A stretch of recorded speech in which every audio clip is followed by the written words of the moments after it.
Ini dulu tadi diacarakan sama. Oke. Bismillahirrahmanirrahim. Assalamualaikum warahmatullahi wabarakatuh. Pertama sekali saya ingin mengucapkan terima kasih pada tim lawyer kita yang luar biasa. Alhamdulillah teman-teman ini bekerja semuanya pro bono, hanya berharap ridha Allah ya. Bang Azam, Bung Hosin, lalu ada Kurnia, Ibu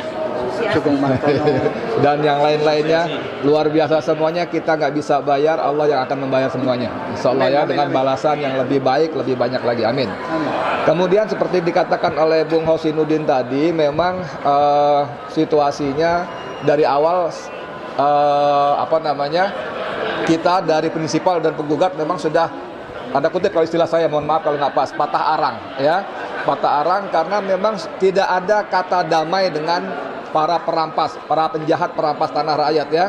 Bahwa kalau kita duduk hadir datang itu semata-mata kita menghormati proses hukum ya, institusi negara yang memang disediakan untuk itu.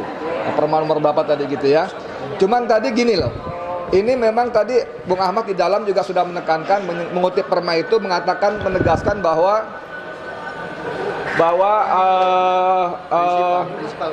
prinsipal harus hadir dengan atau tanpa kuasa hukum. Nah ini ditekankan sekali, sampai saya kali ini salut dengan mediator kita, sampai menekankan bahwa kalau kalian tidak bisa menghadirkan prinsipal, berarti kalian tidak punya etikat baik, istilahnya begitu, etikat baik ya, kita sebut etikat baik, tidak punya itikat baik. Dan Bung Hausin tadi langsung mengatakan berarti kalian memang beritikat jahat, bukan cuma buruk. Saya suka sekali diksinya tulis jahat ya, gitu. Nah, cuman yang saya menjadi miris adalah bahwa kalau para kuasa hukum itu oke lah, itu orang-orang bayaran yang menerima remah-remah dari kejahatan bandit-bandit itu setelah merampas menzalimi rakyat. Mereka dibayar berapa-berapa itu remah-remah. Cuman yang ini persepsi saya pribadi, mungkin tidak sama dengan pendapat teman-teman atau pada penasihat hukum. Saya marah dengan orang yang duduk di sebelah kanan mediator yang ternyata itu adalah panitera.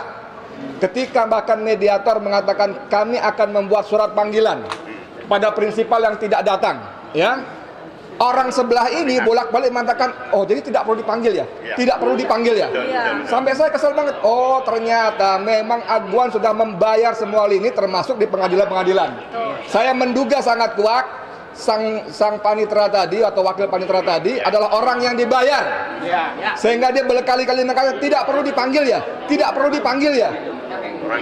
Dan saya hormat betul dengan Ibu Kurnia yang mengatakan harus dipanggil. Karena kalau dipanggil itu ada konsekuensi hukumnya, ya. Tidak cukup dengan kami akan upayakan memberitahukan. Saya tidak percaya, tapi dengan Kurnia mengatakan bahwa kalau dipanggil itu ada konsekuensi hukum, ya. Berarti memang tidak punya etikat baik dan saya nggak tahu konsekuensi apa yang lainnya. Tapi saya ingin mengenalkan lagi bahwa semua proses mediasi ini kita hanya ikuti prosedur formal saja. Prinsipnya kita tidak akan ada damai dengan para penjahat perampas uang rakyat. Tadi dikatakan bahwa kehadiran prinsipal itu penting, walaupun Bung Ahmad mengatakan kendati walaupun aguan datang, Jokowi datang, Erlangga datang, dan semua bandit-bandit tadi semua datang, itu juga tidak menjamin akan terjadi perdamaian.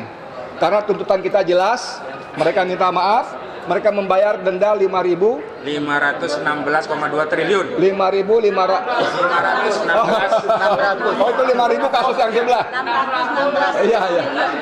Iya, sorry, yang 5.000 itu pada kebohongan Jokowi, pada kasus yang lain. Iya. Saya masih terlambat. Yang sekarang 616 triliun ya. Dan ini kecuali dia mau bayar yang uang itu suatu rupiah pun kita nggak ambil, akan kita serahkan pada Menteri Keuangan untuk dimasukkan ke kas negara.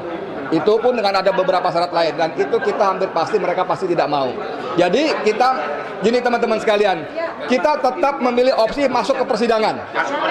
Karena kalau masuk persidangan kita bisa buka semua kejahatan aguan, Erlangga, Jokowi, dan para jongos yang lainnya.